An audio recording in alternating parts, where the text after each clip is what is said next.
Good evening and welcome to the Rocky Springs Baptist Church on a Wednesday night Bible study.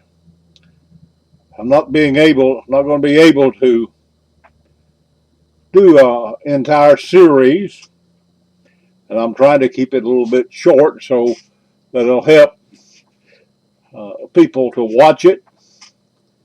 I do want to remind you that we want to pray for those who are sick, those of our military who protect our freedoms, those of our medical field who are taking care of our ill and infirm. Pray for your church and pray for each other.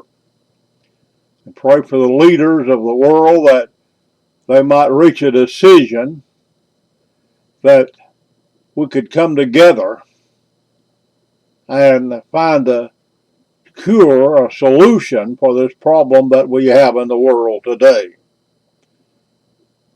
We also invite you to our services. We're here on YouTube until this virus is over with, and we're here each Sunday morning and Wednesday evening. So be sure and tune in to these services. We appreciate you watching and thank you for what you do. Don't forget our bills at the church still continue on. We have to pay electric bills and water bills and all the other bills that we have to pay and support our missionaries. So please send in your tithes and offerings to Miss Barbara, and she'll take care of that. I want to speak to you this evening on a very simple subject about how fear rules in people's hearts. The Bible says in the book of Luke, chapter number 21 and verse number 26, men's hearts failing them for fear and for looking after those things which are coming on the earth, for the powers of heaven shall be shaken. That's a tremendous statement. It's talking there about how that men's hearts will fail them, and that they're going to be failing because they are afraid, because of fear. John Phillips, I believe it was, a noted Bible expositor, wrote some words about biblical prophecy, and his interpretation of this verse is something like this: people fainting from fear and expectation of the dreadful things coming on the world, for the very powers of the heavens will be shaken. You see, we're living in precarious times, and I believe that we're seeing the Bible come to life, and that the Bible is being fulfilled in the days in which you and I live this evening. I believe right here in front of us we see things happening that we never thought would happen to us. A year ago at this time, in April of last year, of course, we had celebrated Easter.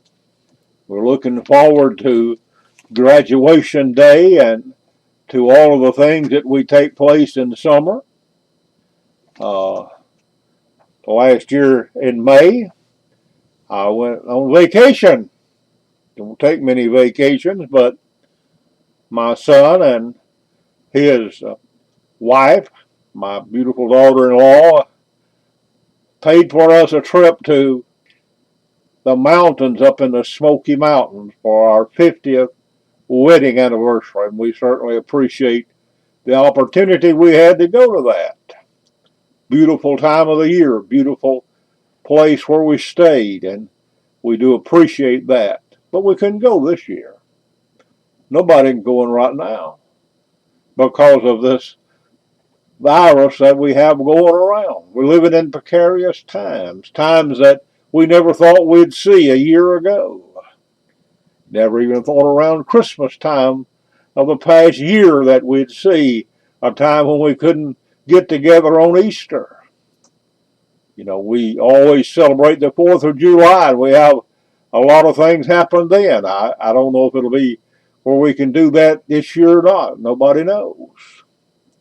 But we're living in these precarious times.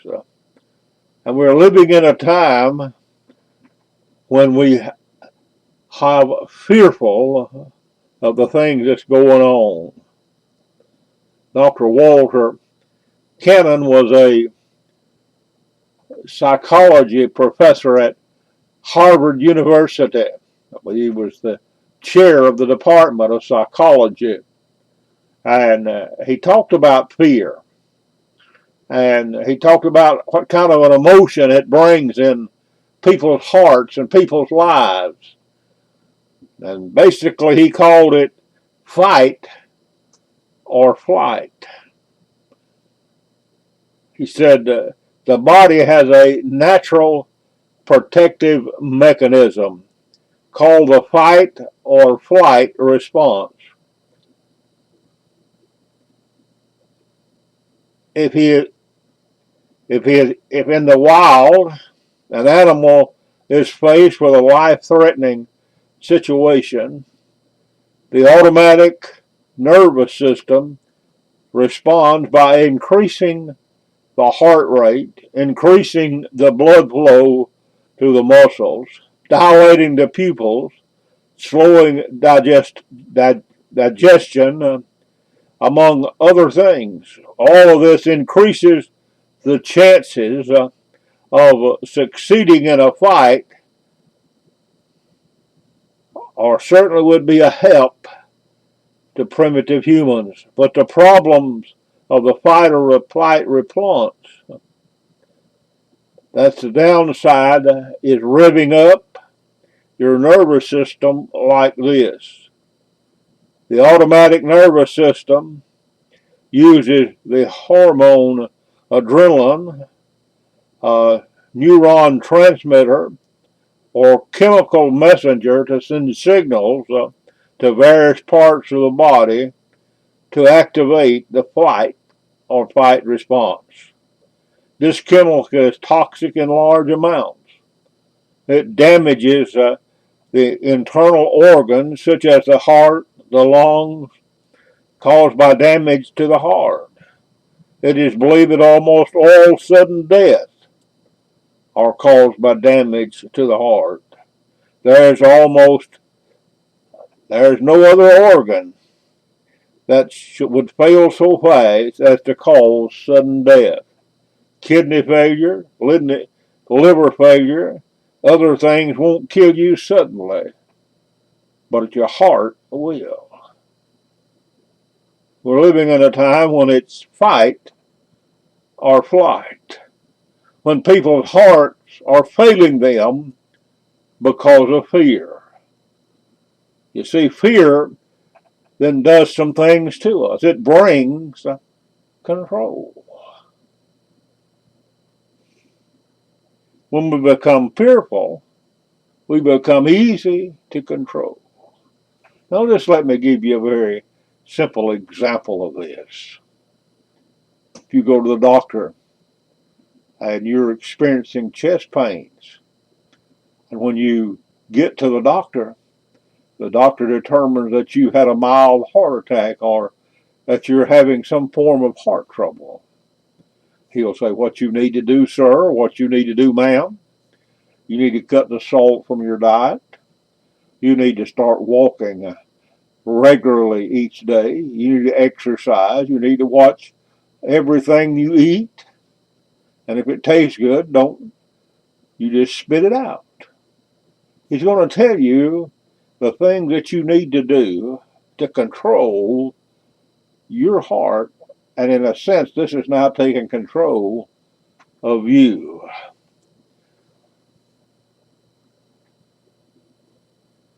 And if you think about this, that's kind of what is happening in our world. The word fear in the Bible is a Greek word, and it literally means panic flight. panic flight. Several years ago down at Mississippi State University, a gentleman I knew was down there with his son, and they were sitting up on the upper level, and he went down to use the restroom. While he was down there was a shooting. Somebody shot a weapon off, and people began to fight.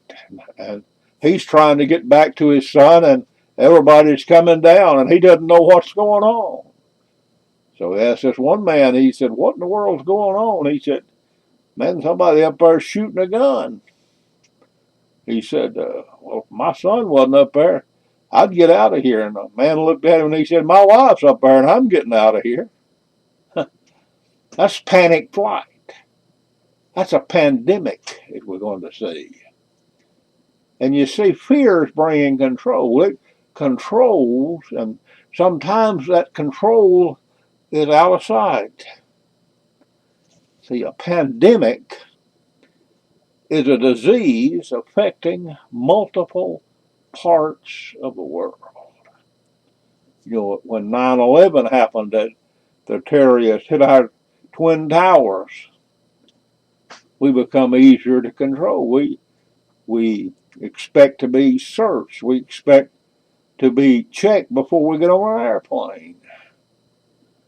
We brought a department here called Homeland Security, and they were charged with the task of making sure that no terrorists got on an airplane, that they would investigate terrorism. And you know, we allowed them to control us and tell us what we could carry in our bags, what we could carry on an airplane. It's bringing control. I'm not saying it's all bad. I'm just saying that that's what I want you to understand, is how that the control takes place in people. And we're having this pandemic. Affects the entire world. Doesn't just affect one county and one state. It affects the entire world today. You see, that's how the Antichrist is going to gain power. By squinching our fears, by calming us down, making us feel good again. You see, from Washington on down, our president, our Congress, our judges, all the way down the political line, are trying to control us. Our governors, we have a governor here in the state of Mississippi. I'm not saying he's a bad person, and he may be doing what he thinks is the best to do. And I'm sure that he probably is. But, you know, we have mayors, boards of supervisors, and they're detailing our every movement. They're dictating to us where we can go and what we can do and how long we can stay. They tell churches they can't have services. And may I just stop here and just add a little thing? Maybe old country preachers used to say, "Run a rabbit just a minute." Seems to me like it's kind of crazy that we can't have churches. And I'm not saying we want to be irresponsible. I understand all of the ramifications of that, and that's the reason we're doing it electronically. We're trying to obey Romans 13, as well as do what we think is responsible as Christians to keep people well and healthy. But it's amazing to me that they expanded right here in our little area. You know, all the liquor stores is open, and now they've decided that they can allow the open cup containers to go in different places. Now, why? Why? I'm like one fellow said. He said, whoever decided that liquor stores was an essential and beauty shops and barber shops wasn't, must be a bald-headed atheist. So I don't know, or a bald-headed alcoholic, I guess. But they're telling us what we can do and what businesses can stay open and how long they can stay there.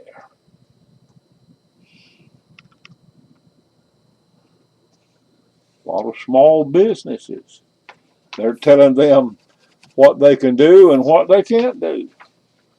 Many of our restaurants, all our restaurants are not able to serve patrons on the inside. Now, I'm not saying all this is bad. I'm just saying that they're telling you and they've got people under control because of this fear.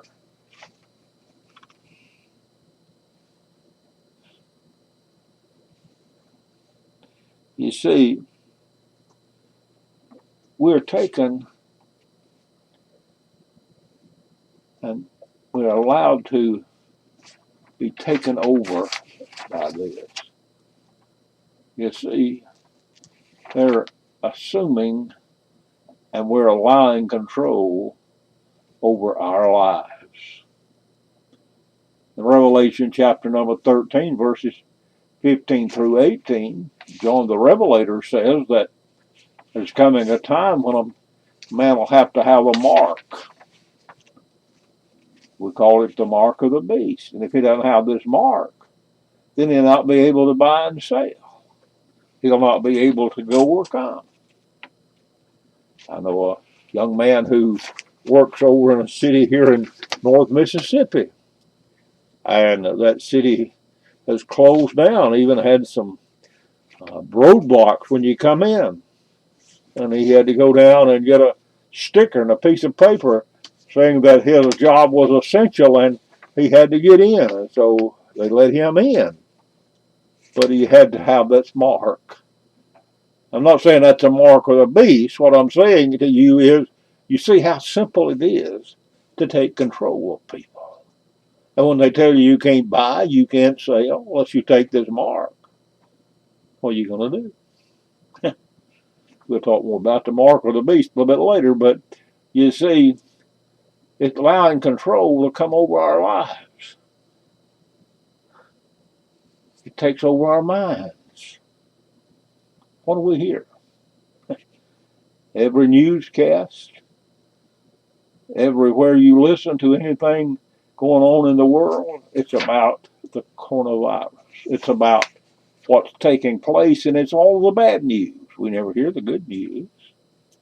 And it's in our mind. It's indelible, and it's written in our minds, and we've got fear there, and it's controlling what we think. You see, when you begin to think about bad things, then bad things get in your mind. It's taking over our minds. Fear also produces some things. It produces economic problems. You see, people's livelihood is threatened. Their wages and won't belong to a lot of their savings. It's completely done away with. I noticed that many of these mutual funds and many of these retirement funds, the government has said you can take money out and pay no penalty. Usually you have to pay a penalty if you take it out before a certain age, but you don't have to pay a penalty because they know people don't have to have money. You see, their livelihood is threatened. Your family still has to be fed. Now they've suspended the payment of light bills and some other utilities for 3 months, but still have to be paid. In 3 months, you're going to have 3 months of bills to pay. Mortgage payments, still have to pay them. You see, your livelihood is threatened. We're facing economic troubles. And when your livelihood is threatened, it brings a lot of things in your way. And you see, the government can't continue to support us. You think of all the money they're sending out when they're going to send $1,200 to all the adults and $500 to the children. And a lady tell me that her daughter asked her, said, you going to get $500 for me? And she said, yeah. She said, do I get to spend it on something for myself? She said, honey, I done spent it. Said, I bought you a brand new garden. Tell her to put so you can have it to use in the garden. But they can't continue to support us. They can't continue to give you money. Somebody's going to run out.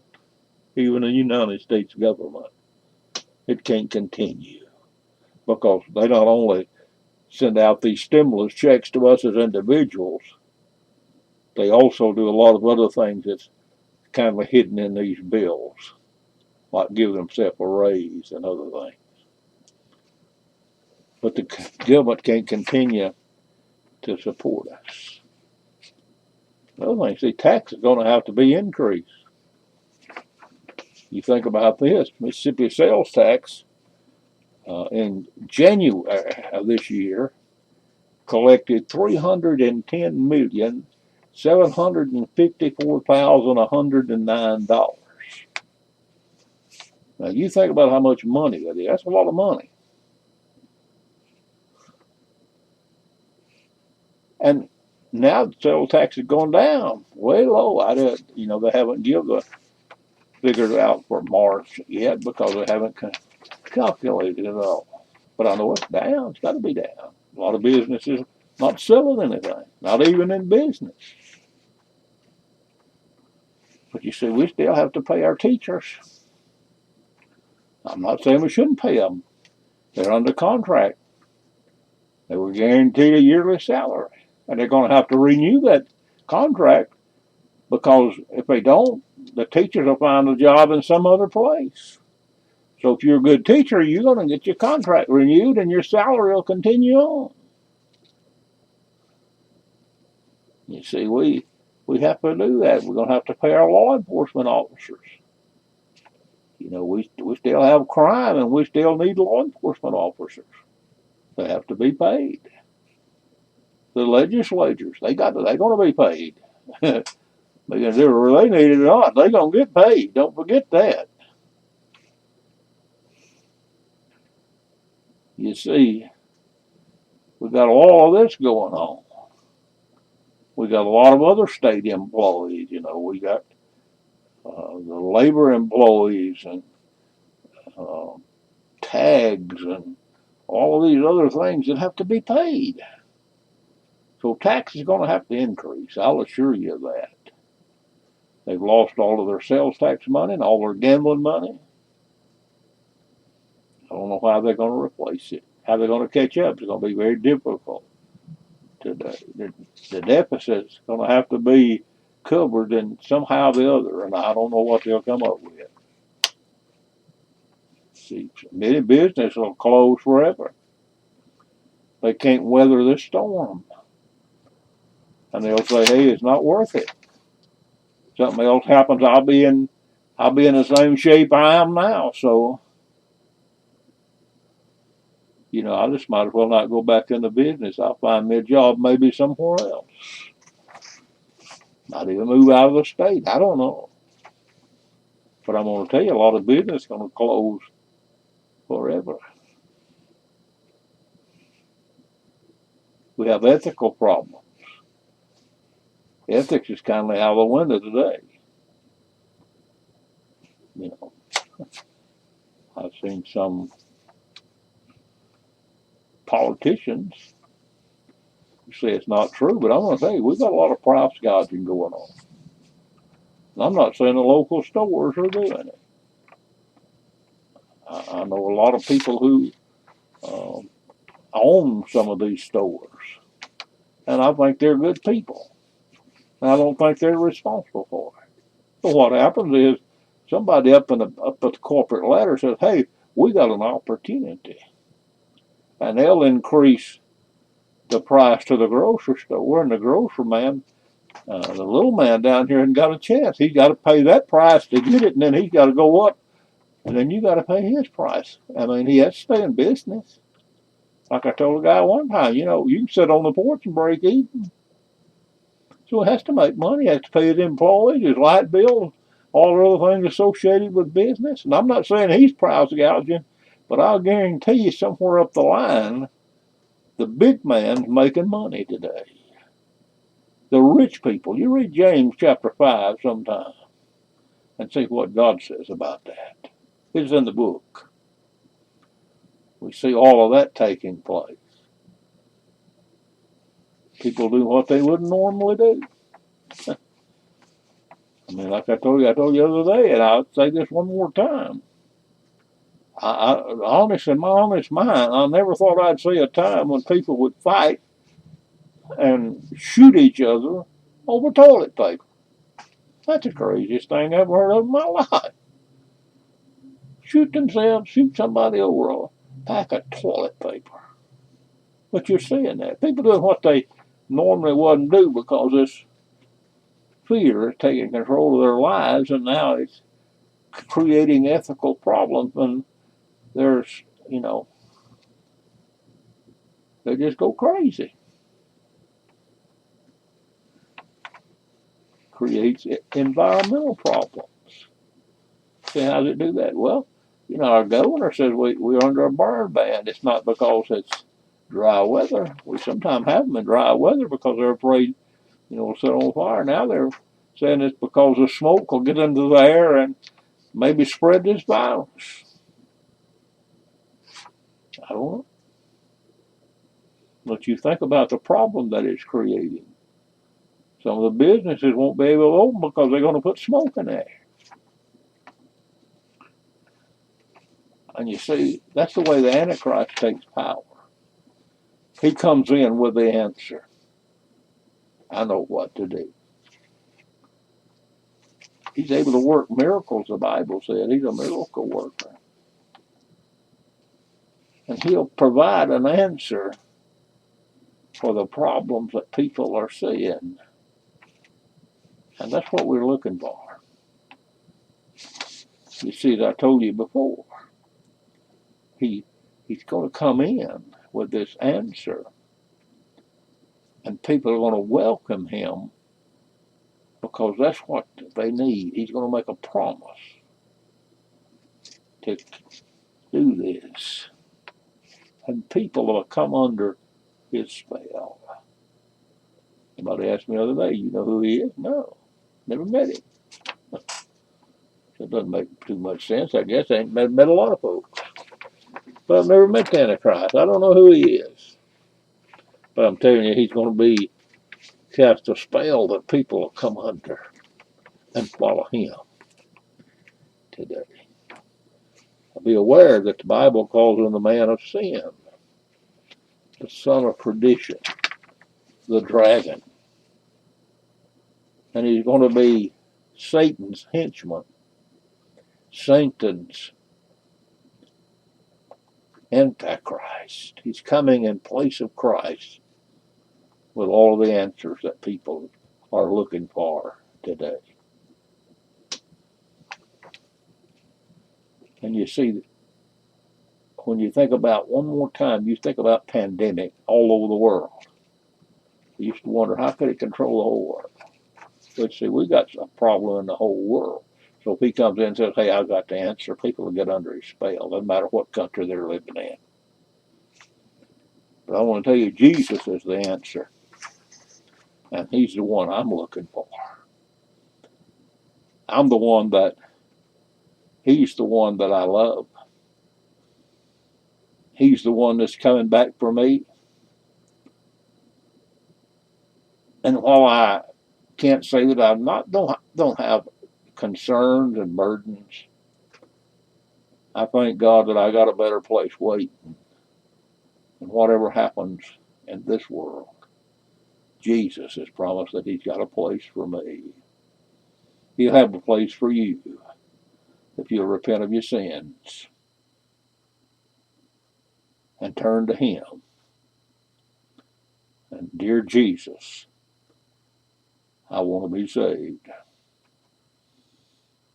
You'll be with him through eternity. Oh, what a Savior. Thank you for listening. Thank you for tuning in. May God bless you till we meet again.